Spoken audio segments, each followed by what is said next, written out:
Thank you for this time. My name is Clarice Francis. We've been living here in Las Cruces since '93. I just want to make a comment about the people on the streets with holding up signs. I was crossing over to Hobby Lobby the other day, and there were like 12 people holding up signs, and one even crossed cat corner where I was turning to the right, and I almost hit him.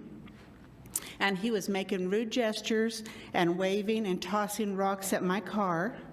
And the people on the other corner, there was a woman with a child about 12 years old. She was crossing over to come over to Walmart or Arby's, and they were harassing her. They were picking out the little girl's clothes. They were shoving her a little bit, not hard, but gently. And I just sat there and watched that while this guy was standing here waving and making rude gestures with his front of his body. And finally he went on across, and then I turned. And I didn't do anything.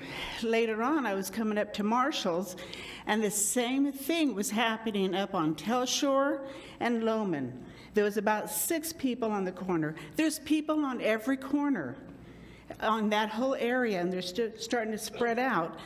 And at that point, I did call the police department, and I said, because it was a danger to them and us. And the guy was not very supportive. He was almost condescending, and he says, yeah, we'll try and check on that. And that's the response I got. So this is just the beginning, and I thought a few years ago this was illegal. I thought that we weren't supposed to have these people on the corner. There's so many agencies that I have been involved in at different times to help these people get off the street. And they do have agencies, but they choose not to because it's easier to do this.